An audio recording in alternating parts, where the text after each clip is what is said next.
आप देख रहे हैं शेयर बाजार लाइव। दो मेहमान हमारे साथ मौजूद हैं। हमारे साथ विवेक महाजन हैं और राकेश बंसल हैं। और अभी एग्जिट निफ्टी को देखें तो फ्लैट विद नेगेटिव बार्स के साथ ही ट्रेड हो रहा है। हालांकि यूएस मार्केट्स की जो क्लोजिंग रही है कल वो टुवर्ड्स वीकर साइड पर रही है। आधा % का डिप हमने यूएस इंडाइसेस में देखा है। लेकिन आज के सेशन में परफॉर्म कर सकते हैं fertilizer, FMCG stocks, realty stocks में, इंफ्रा स्टॉक्स में मोमेंटम एक बार फिर से स्ट्रॉन्ग रह सकता है। बैंकिंग, टेलीकॉम और आईटी ये कुछ और स्पेसिफिक सेक्टर्स रहेंगे जो कि आज फोकस में होंगे। लेकिन खबरों वाले शेयर्स की ओर रुख करते हैं। इनफैक्ट सबसे पहले बात करेंगे खबरों वाले शेयर्स में टीसीएस की, क्योंकि जो टीसीएस के कल अर्निंग्स आए हैं वो एक मिक्स बैग ऑफ अर्निंग्स रहे हैं। अगर आप नेट प्रॉफिट्स देखेंगे तो वहां पर 4.25% का वाई बेसिस पर ग्रोथ आता हुआ दिखा था। नेट प्रॉफिट अगर आप सिक्वेंशियल बेसिस पर देखें तो 2.5% का डिप आया। वहीं रेवेन्यू भी 4.25% बढ़े अगर वाई बेसिस पर कंपेयर करें। लेकिन इन्हीं नंबर्स का एनालिसिस कर लेते हैं। हमारे साथ फोन लाइन पर मिस्टर अपूर्वा प्रसाद मौजूद हैं जो कि आईटी एनालिस्ट हैं एचडीएफसी सिक्योरिटीज के। Apurva, good morning, welcome to Zee Business. पहले तो ये बताइए कि वेरियस पैरामीटर्स पर अगर इन नंबर्स को जज करें, फिर चाहे वो प्रॉफिट्स हो, रेवेन्यू हो, डिजिटल रेवेन्यू या फिर जो अक्रॉस वर्टिकल्स कंपनी की ग्रोथ आई, आपको ये नंबर्स कैसे लगे? बेटर लगे, इन लाइन विद एक्सपेक्टेशंस लगे या फिर बिलो एक्सपेक्टेशंस? या good morning. So mostly in line numbers ही थे। रेवेन्यू और मार्जिन्स जो हमारे एक्सपेक्टेशंस थे उसके डिफरेंस ये था कि जो उनके मेन वर्टिकल है, मेन ज्योग्राफी है, उसमें काफ़ी स्लो डाउन है। तो आप नॉर्थ अमेरिका परफॉर्मेंस देखें या बीएफएसआई का देखें परफॉर्मेंस, उसमें थोड़ी वीकनेस है। रिटेल सीपीसी जो वर्टिकल है उसमें वीकनेस है। तो ये थोड़ी सी कंसर्न वाली बात है। अच्छा पूर्वा, ये कंसर्न्स का एक तो मेरे को डेंसिटी बताइए, बहुत ज़्यादा कंसर्न है या फिर ज़्यादा नहीं है? ये क्वार्टर भर तक का था। और दूसरा, क्या कुछ री रेट करने वाले हैं आप टीसीएस को, अगर आपकी लिस्ट में है तो? नहीं, तो कंसर्न इसलिए है क्योंकि ऑलमोस्ट अगर आप देखें बीएफएसआई रिटेल करीब 53% रेवेन्यू आती है, उसमें स्ट्रक्चरल इश्यूज है। हाँ। मैनेजमेंट की कमेंट्री में इस वर्टिकल के ऊपर कुछ खास नहीं थी।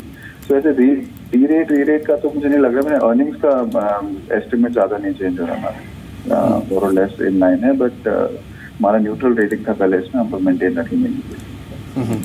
अच्छा पूर्व, एक और चीज़ बताइए कि अभी इन्फोसिस और टीसीएस दोनों के नंबर्स आपने देख लिए होंगे। ये पोस्ट नंबर्स किसी में आप बाय की कॉल देंगे अभी? जी, सो इन्फोसिस बेटर है। दोनों में अगर आपको चूज करना पड़े तो इन्फोसिस बाइंग के लिए देख सकते हैं। जी, चलिए, शुक्रिया अपूर्वा बातचीत करने के लिए। अब एक और मेहमान हमारे साथ फोन लाइन पर मौजूद है, मिस्टर ट्रिप चौधरी मौजूद हैं। Mister Chaudhary, good morning, welcome to Zee Business. शुक्रिया आपने समय दिया। पहले तो सर ये समझना चाहेंगे, इन्फोसिस के नंबर्स के बाद अब टीसीएस के नंबर्स भी आपने देखे होंगे, कैसे नंबर्स लगे और क्या मैनेजमेंट की जो कमेंट्री है उसको देखते हुए ये इंडिकेशन लग रही है कि अभी जो चैलेंजेस हैं वो एटलीस्ट 3-4 क्वार्टर्स और बने रहेंगे? क्योंकि वो खुद कह रहे हैं कि 2018 में हम लो से शायद रिकवर करें। नहीं, मेरे ख्याल से ये जो प्रॉब्लम है ना आईटी सर्विसेज कंपनी में, अब ये सेक्युलर ट्रेंड है। मतलब कि ये तो 2 साल तक रहेगा ये प्रॉब्लम। ठीक है, इंडियन कंपनी को रीएडजस्ट करना पड़ेगा। मैं पहले भी बोल चुका हूँ, ये सोच रहे हैं कि जो काम अभी कर रहे हैं, जैसे ये रिपोर्टिंग कर रहे हैं, वही चलता रहेगा 2-3 साल। नहीं, they have to reinvent themselves, rethink their business, reimagine their business, fire their CEOs, CFOs and board. ये बोर्ड को हम अगर आप देखिए पिछले 1 साल से बहुत प्रॉब्लम आ रही है। उन्होंने बोर्ड भी वही रखा है, सीईओज भी कोई काम के नहीं है, कोई इनोवेटिव बंदा नहीं रखा हुआ। थर्ड रेटेड मैनेजमेंट है टीसीएस की। So I don't know why investors have some rapport। और फिर एक और चीज बताता हूँ, वो share buyback, dividend share buyback किया क्यों? Sugar coating the bad news. आप इस तरह की मैनेजमेंट में कॉन्फिडेंस रखेंगे कोई शेयर होल्डर नहीं? तो मेरे ख्याल से इनको पूरा अपना ये जो है एग्जेक्टिव टीम को फायर करना चाहिए, बोर्ड को टोटली डिसॉल्व चाहिए। जो एग्जेक्टिव्स हैं या एम्प्लॉइज हैं उनको सीईओ बनाओ, दोस्तों देखते हैं industry from a new set of eyes.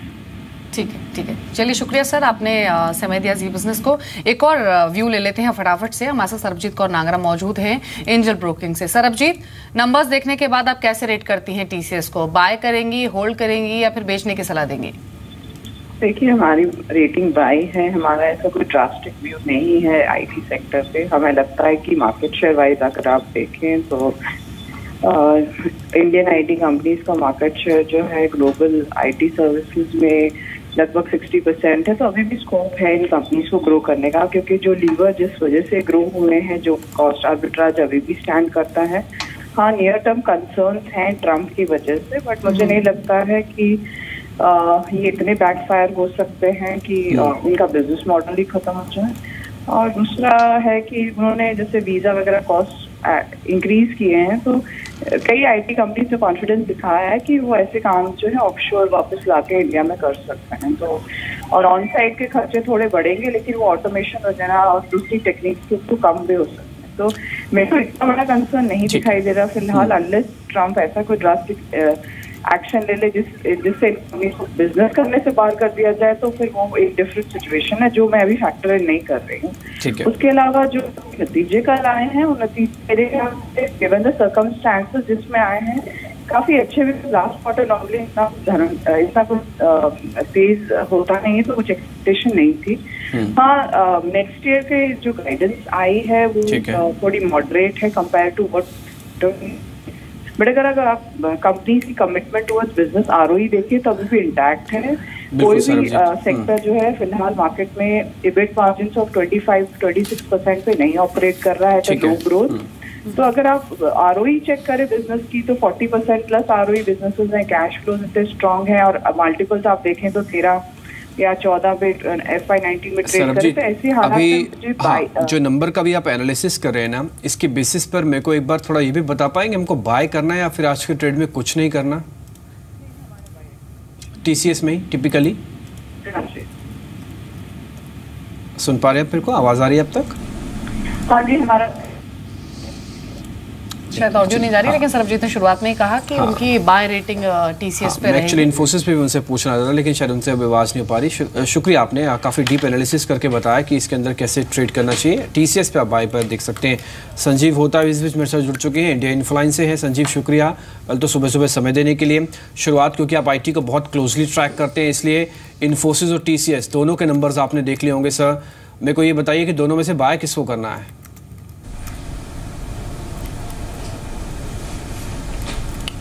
नहीं, इनसे भी बात नहीं हो पाएगी। चलिए कोई बात नहीं, आगे बढ़ते हैं। और इस बीच ये देख लेते हैं कि आज मार्केट के कुल मिलाकर जो सेंटिमेंट्स हैं उसके अंदर एक चीज़ तो तय है कि एक बार अब बाजार को आपको 9000 का एक बेस दिख रहा है।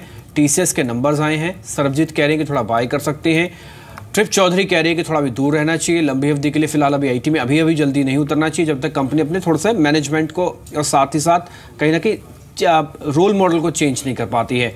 दूसरी इंपॉर्टेंट चीज, सेंटिमेंट के लिहाज से आज बाजार आपको फिर से थोड़ा सा थका, थोड़ा सा परेशान कर सकता है, थोड़ा इरिटेट कर सकता है। टिपिकली थोड़ा सा सावधानी के साथ ट्रेड करें। कुछ और न्यूज़ फ्लो भी है मार्केट्स में, हम उनके बारे में भी डिस्कस कर लेते हैं। HOEC को लेकर भी खबर आई है, इसके भी नंबर्स आए हैं और इसके नंबर 5.5 करोड़ से सीधा 8 करोड़ का प्रॉफिट आया है और कंपनी 1.8 करोड़ की घाटे के मुकाबले अब 9 करोड़ का प्रॉफिट आ चुका है। राकेश, एक बार चार्ट देखिए, HOEC के नंबर अच्छे हैं, मैं बोल रहा हूँ। और दूसरा, अब इसके चार्ट देख के मैं बताइए कि ठीक चलेगा ये? देखिए, डिम्पी टेक्निकल स्ट्रक्चर काफ़ी अच्छा है स्टॉक का और स्टॉक ने नीचे में एक अच्छा बेस भी बनाया है। बाय ऑन डिक्लाइन वाला स्टॉक है, बट ओवरऑल वीक मार्केट में अगर ट्रेडिंग पोजीशन लेनी है तो अवॉइड करना चाहिए। अगर लंबी अवधि का नजरिया है तो बाय करके चल सकते हैं।